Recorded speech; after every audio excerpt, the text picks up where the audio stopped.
You're sitting at your kitchen table on a Sunday morning, coffee going cold in your favorite mug, and you're staring at a retirement calculator on your laptop. You punch in your current savings, your age, let's say 54, and your expected retirement age of 65. You hit calculate. The number that comes back makes your stomach drop.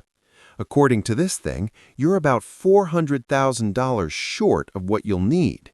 And the worst part? You're not even sure if that number is right, because honestly, who really knows how much they'll need in retirement? And here's the thing.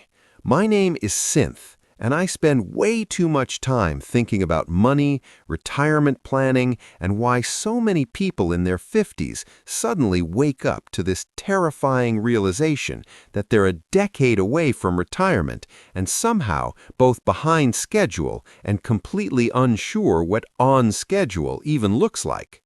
I've watched friends, family members, clients navigate this weird, anxiety-inducing decade where you're still young enough to feel invincible, but old enough to see retirement on the actual horizon. The 50s are this bizarre financial pressure cooker. Your kids might still be in college, your parents might need help, your knees hurt more than they used to. You're scrolling through social media, seeing people your age retiring early, and you're thinking, how? And meanwhile, you're making more money than you ever have in your life, but somehow it feels like it's disappearing faster than ever. But here's what most retirement planning advice won't tell you. The mistakes people make in their 50s aren't usually about not saving enough, though that's part of it. They're about misunderstanding the entire game they're playing.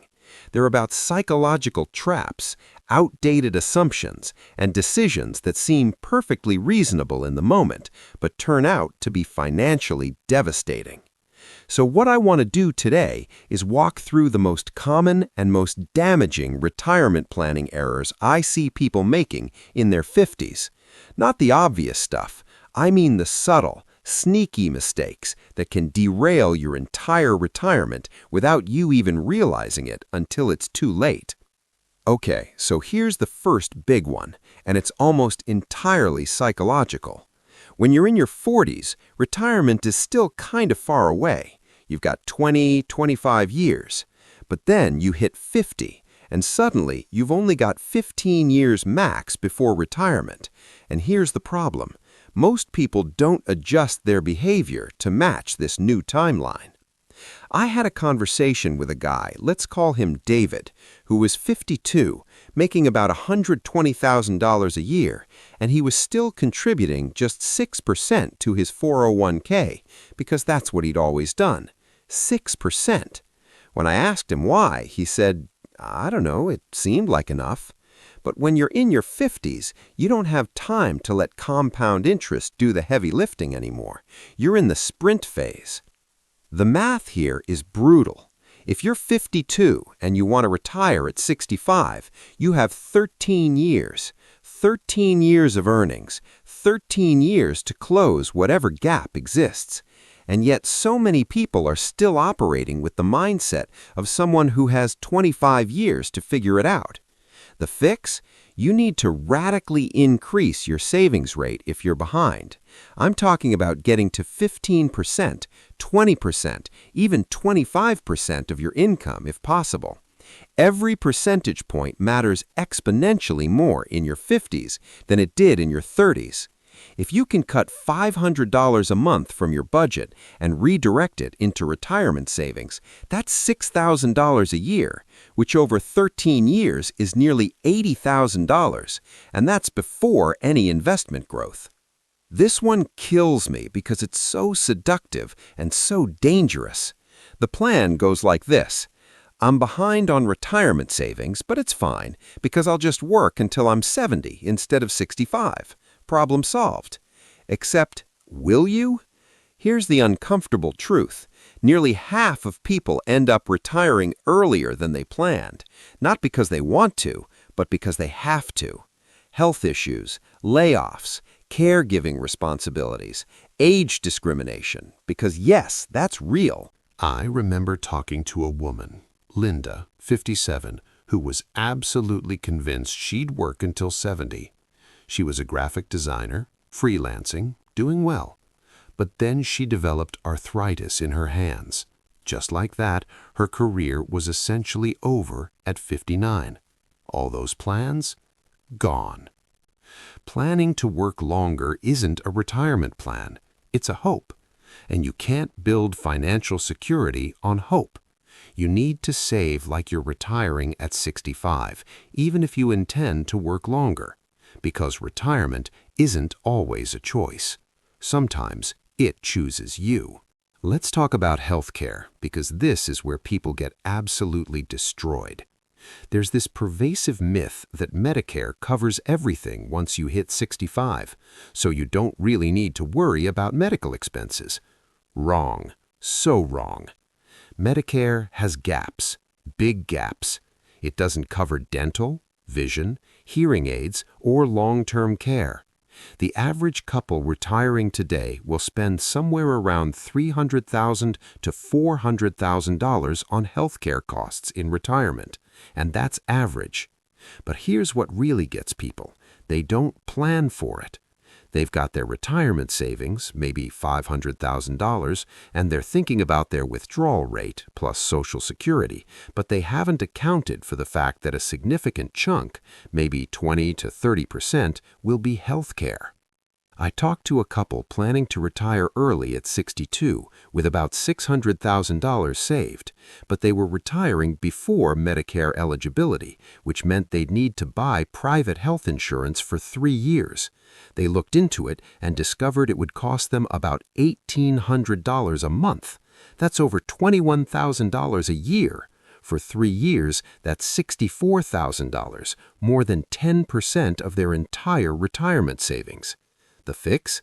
Actually calculate what healthcare will cost in your specific situation. Look into Medicare supplement plans, prescription drug coverage, get real numbers, and seriously consider a health savings account if you're eligible. HSAs are basically a retirement account for healthcare expenses. Tax deductible going in, grows tax-free, comes out tax-free for medical expenses. Social Security. This is probably the single biggest permanent decision most people make in retirement, and it's wild how little thought some people put into it. You can start taking Social Security as early as 62, but if you do, your benefit is permanently reduced by about 25 to 30%. On the flip side, if you wait until 70, your benefit increases by about 8% for every year you delay past full retirement age. Let's say your full retirement age benefit would be $2,000 a month. If you take it at 62, you're looking at around $1,400 a month. If you wait until 70, it jumps to about $2,480 a month. That's a difference of over $1,000 every month for the rest of your life. But people take it early all the time. Why?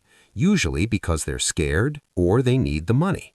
Here's the thing. Unless you have serious health issues, delaying Social Security is almost always the right financial move. The break-even point is usually somewhere in your late 70s or 80s, and if you live into your 80s or 90s, which is increasingly common, you'll come out way ahead. If you're married, the higher earner should delay Social Security as long as possible, ideally until 70. Why? Because when one spouse dies, the surviving spouse gets the higher of the two benefits.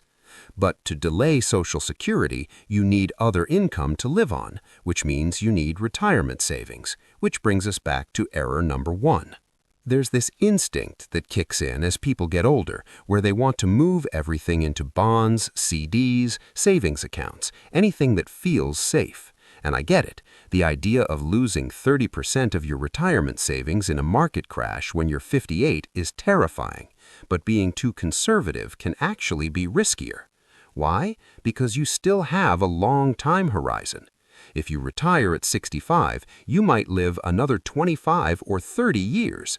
That's 3 decades of needing your money to grow and keep pace with inflation. If you park everything in bonds yielding 3 or 4% and inflation is running at 3%, you're barely staying even. I talked to a guy, Robert, 56, who had about $400,000 in his 401k, and he'd moved it all into a stable value fund after the 2022 market downturn. He was getting maybe 3.5% a year. He felt safe. But I ran the numbers. If he'd stayed in a balanced portfolio, maybe 60% stocks, 40% bonds, and gotten an average return of 7% a year, he'd have about $160,000 more by retirement. You need growth, a balanced approach, 60-40, maybe even 70-30 if you're comfortable with volatility, usually makes sense.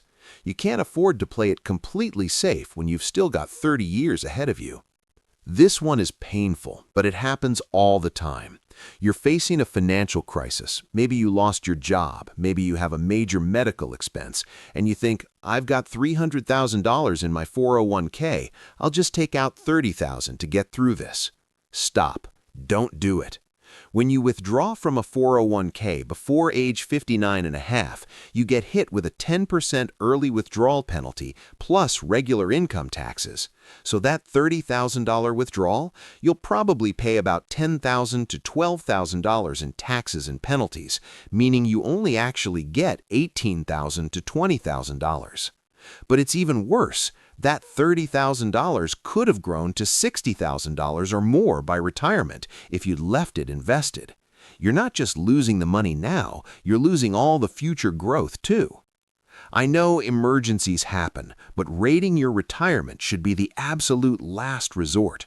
Explore every other option: personal loans, home equity lines of credit, payment plans, because once that money is gone from your retirement account, you can't get it back. Most people think about retirement savings as this big pile of money they'll have access to, but they forget that a huge chunk of it belongs to the IRS.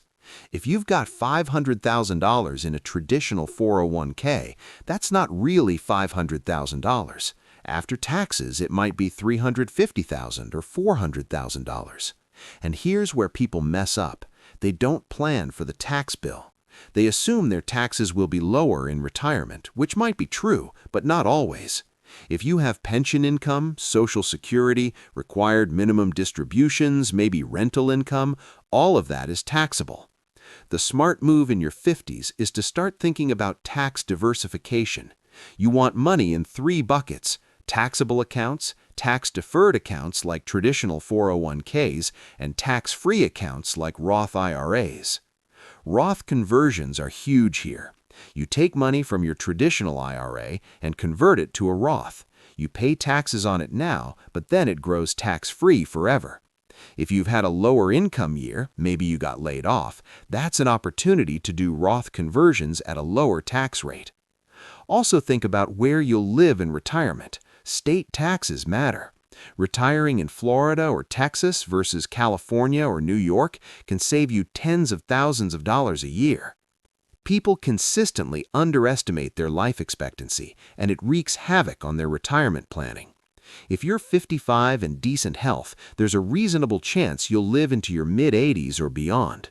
Especially women. If you're a 55-year-old woman in good health, you might easily live into your late 80s or late 90s.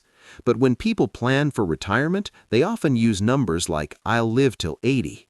And here's what happens. They plan for 20 years of retirement when they might actually have 30, which means they either run out of money in their late 70s or early 80s, or they live so conservatively that they never actually enjoy retirement. The fix? Plan for at least 90, maybe 95. Yeah, it's scary. Yeah, it means you need more money, but it's better to plan for a long life and die with money left over than to plan for a short life and run out of money at 82 with potentially a decade left to live. This one is controversial, but hear me out. Aggressively paying off your mortgage in your 50s might be a mistake. The idea of entering retirement debt-free feels emotionally appealing. It feels safe, but for some people, it's a massive misallocation of resources. Here's why. Let's say you have a mortgage with a 3.5% interest rate and about $150,000 left on it. You start throwing an extra $2,000 a month at it to pay it off before retirement. But what if you had taken that $2,000 a month and put it into your 401k instead? Over 6.5 years, that's about $156,000 in contributions. With a modest 7% annual return, you'd have around $180,000 to $190,000 in your retirement account. You'd have way more liquidity and a bigger nest egg. The psychological argument for paying off the mortgage is real, but the financial argument often favors keeping a low-interest mortgage and maximizing retirement contributions, especially if you're behind on savings. This last one might be the most important. Most people know how much money they want to have, maybe, but they have no idea what they actually want to do with their time. And here's why that's a problem. If you don't know what you're retiring to, you're just retiring from something. And people without purpose in retirement are less happy, less healthy, and die sooner. I've seen this play out so many times. Someone retires with plenty of money, they spend 6 months golfing and traveling, and then they're bored, they feel aimless. Your 50s are the time to start building the infrastructure for a meaningful retirement. What are your hobbies? What are your passions? What would you do with 40 or 50 hours a week if you weren't working? And here's the financial angle. If you don't know what you want to do in retirement, you don't know how much it will cost. Start experimenting now. Take up new hobbies, join clubs, volunteer. Figure out what brings you joy while you still have the safety net of a paycheck.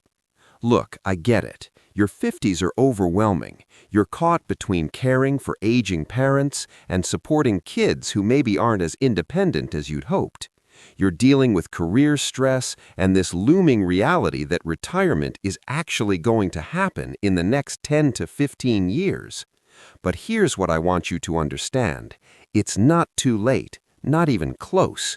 The mistakes we talked about today, treating your 50s like your 40s, assuming you'll work forever, ignoring healthcare costs, taking Social Security too early, being too conservative, raiding your retirement accounts, forgetting about taxes, underestimating your lifespan, obsessing over your mortgage, not having a vision, these are all fixable, every single one of them. But only if you start making different choices now. You have a decade, maybe a little more, to get this right. That's enough.